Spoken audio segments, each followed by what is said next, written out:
The social point of view. Without faith, it is impossible to please God, and without faith, it is impossible for you to become great. The distinguishing characteristics of all really great men and women is an unwavering faith. We see this in Lincoln during the dark days of the war. We see it in Washington at Valley Forge. We see it in Livingstone, the crippled missionary, threading the mazes of the dark continent, his soul aflame with the determination to let in the light upon the accursed slave trade which his soul abhorred. We see it in Luther and in Francis Willard, in every man and woman who has attained a place on the muster roll of the great ones of the world. Faith, not a faith in oneself or in one's own powers, but faith in principle, in the something great which upholds right, and which may be relied upon to give us the victory in due time. Without this faith, it is not possible for anyone to rise to real greatness. The man who has no faith in principle will always be a small man. Whether you have this faith or not depends upon your point of view. You must learn to see the world as being produced by evolution, as a something that is evolving and becoming, not as a finished work. Millions of years ago, God worked with very low and crude forms of life, low and crude, yet each perfect after its kind. Higher and more complex organisms, animal and vegetable, appeared through the successive ages. The earth passed through stage after stage in its unfolding, each stage perfect in itself, and to be succeeded by a higher one. What I wish you to note is that the so-called lower organisms are as perfect after their kind as the higher ones, that the world in the Eocene period was perfect for that period.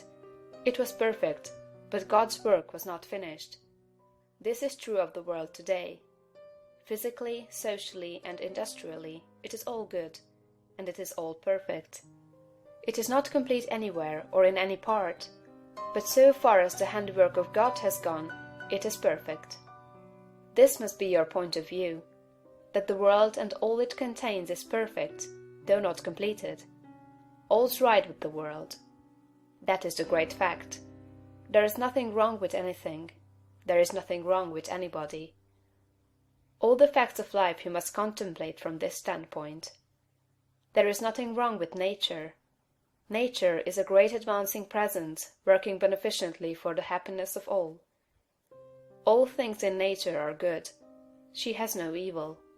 She is not completed, for creation is still unfinished, but she is going on to give to man even more bountifully than she has given to him in the past. Nature is a partial expression of God, and God is love. She is perfect, but not complete. So it is of human society and government. But though there are trusts and combinations of capital and strikes and lockouts and so on, all these things are part of the forward movement. They are incidental to the evolutionary process of completing society.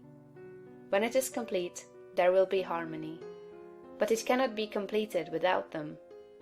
J.P. Morgan is as necessary to the coming social order as the strange animals of the age of reptiles were to the life of the succeeding period. And just as these animals were perfect after their kind, so Morgan is perfect after his kind. Behold, it is all very good. See government and industry as being perfect now, and as advancing rapidly toward being complete. Then you will understand that there is nothing to fear, no cause for anxiety, nothing to worry about. Never complain of any of these things. They are perfect. This is the very best possible word for the stage of development man has reached. This will sound like rank folly to many, perhaps to most people. What, they will say, are not child labor and the exploitation of men and women in filthy and unsanitary factories evil things? Aren't saloons evil? Do you mean to say that we shall accept all these and call them good? Child labor and similar things are no more evil than the way of living and the habits and practices of the cave-dweller were evil. His ways were those of the savage stage of man's growth, and for that stage they were perfect.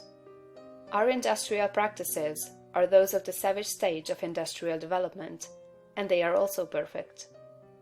Nothing better is possible until we cease to be mental savages in industry and business, and become men and women.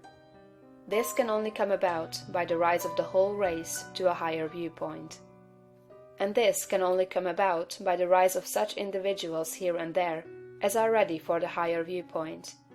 The cure for all this inharmoniousness lies not with the masters or employers, but with the workers themselves. Whenever they reach a higher viewpoint, whenever they shall desire to do so, they can establish complete brotherhood and harmony in industry. They have the numbers and the power. They are getting now what they desire. Whenever they desire more in the way of a higher, purer, more harmonious life, they will receive more. True, they want more now, but they only want more of the things that make for animal enjoyment, and so industry remains in the savage, brutal, animal stage. When the workers begin to rise to the mental plane of living, and ask for more of the things that make for the life of the mind and soul, industry will at once be raised above the plane of savagery and brutality. But it is perfect now upon its plane. Behold, in fact it is all very good. So it is true of saloons and dens of vice. If the majority of the people desire these things, it is right and necessary that they should have them. When the majority desires a world without such discords, they will create such a world. So long as men and women are on the plane of bestial thought, so long the social order will be in part disorder, and will show bestial manifestations. The people make society what it is, and as the people rise above the bestial thought, society will rise above the beastly in its manifestations. But a society which thinks in a bestial way must have saloons and dives.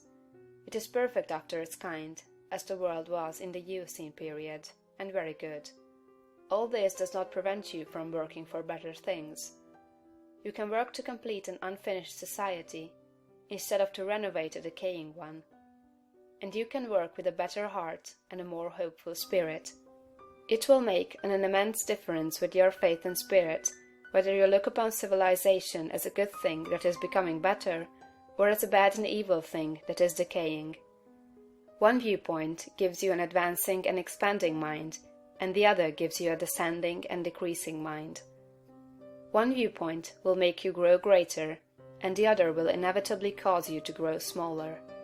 One will enable you to work for the eternal things, to do large works in a great way toward the completing of all that is incomplete and inharmonious, and the other will make you a mere patchwork reformer, working almost without hope to save a few lost souls from what you will grow to consider a lost and doomed world. So you see it makes a vast difference to you, this matter of the social viewpoint. All's right with the world. Nothing can possibly be wrong but my personal attitude, and I will make that right. I will see the facts of nature and all the events, circumstances, and conditions of society, politics, government, and industry from the highest viewpoint. It is all perfect, though incomplete. It is all the handiwork of God. Behold, it is all very good.